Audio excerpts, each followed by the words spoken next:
Sering banget kan, proyek software itu rasanya kayak benang kusut. Nah, ada satu alat simple tapi ampuh banget yang bisa jadi penyelamat. Yuk kita bedah bareng-bareng. Pasti pernah ngalamin deh ya. Klien punya ide keren banget di kepala, tapi pas dijelasin ke tim teknis, hasilnya kok beda. Nah, gap komunikasi inilah yang sering jadi biang keroknya. Nah, disinilah use case diagram berperan. Anggap aja ini kayak jembatan. Jembatan komunikasi visual yang bikin semua orang, mau itu klien, manajer, sampai developer, ngomong pakai bahasa yang sama. Jadi kita nggak ngomongin kode yang jelimet dulu ya. Inti dari diagram ini tuh cuma satu. Sistem ini bisa ngapain aja sih dari sudut pandang si pengguna? Udah, sesimpel itu. Oke, sekarang kita bongkar yuk. Apa aja sih isi dari diagram ini? Sebenarnya cuma ada beberapa komponen utama. Kalau kalian udah paham ini, dijamin deh kalian bisa langsung baca atau bahkan bikin diagram sendiri. Pertama, yang paling gampang dikenali ada si aktor. Yap, gambar orang-orangan ini. Ini tuh mewakili siapa atau apa aja yang bakal ngobrol sama sistem kita. Bisa orang kayak user atau admin atau bahkan sistem lain. Terus ada bentuk oval ini.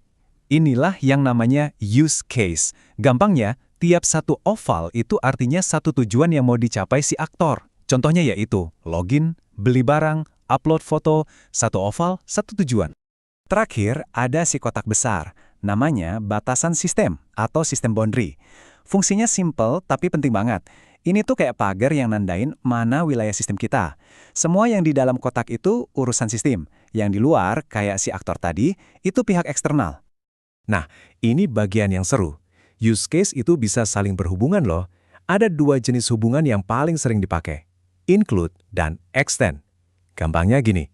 Include itu wajib, sementara extend itu opsional, alias cuma terjadi kalau ada syarat tertentu. Oke, teorinya udah cukup. Sekarang kita langsung praktek aja ya. Kita coba lihat gimana semua komponen tadi bisa kita rangkai jadi satu diagram yang utuh, step by step. Eits, tapi bentar. Sebelum mulai gambar, ada baiknya kita pegang 5 aturan main ini. Simple kok, tapi ini bakal bikin diagram kita jauh lebih rapi dan gampang dibaca sama siapa aja. Oke, bayangin kita lagi di depan papan tulis putih. Langkah pertamanya apa? Tentu aja, kita gambar dulu aktornya. Di contoh ini, aktor kita adalah seorang admin. Nah, abis itu kita tanya, ini admin mau ngapain ya di sistem? Jawabannya, dia mau mengelola data kriteria. Oke, langsung kita gambar satu oval buat tujuan itu, terus kita tarik garis, hubungkan ke si admin. Tapi, tunggu dulu. Logis nggak sih kalau admin bisa langsung kelola data gitu aja tanpa login? Jelas nggak kan? Nah, karena login itu wajib hukumnya, kita bikin satu use case lagi buat login, dan kita hubungkan pakai relasi include. Nah, gini baru benar. Bikin diagram ini kelihatannya gampang ya, tapi hati-hati. Ada beberapa jebakan yang sering banget bikin pemula salah langkah. Yuk kita lihat apa aja sih kesalahan-kesalahan umum yang perlu dihindari. Coba perhatiin tabel ini ya. Kesalahan paling umum nomor 1, penamaan. Jangan cuma data dosen, tapi harus ada kata kerjanya. Jadi, kelola data dosen. Kedua, jangan dibikin kayak flowchart yang ovalnya berurutan. Ini bukan soal alur, tapi soal fungsi. Dan yang paling penting, ingat, satu oval itu buat satu tujuan. Titik.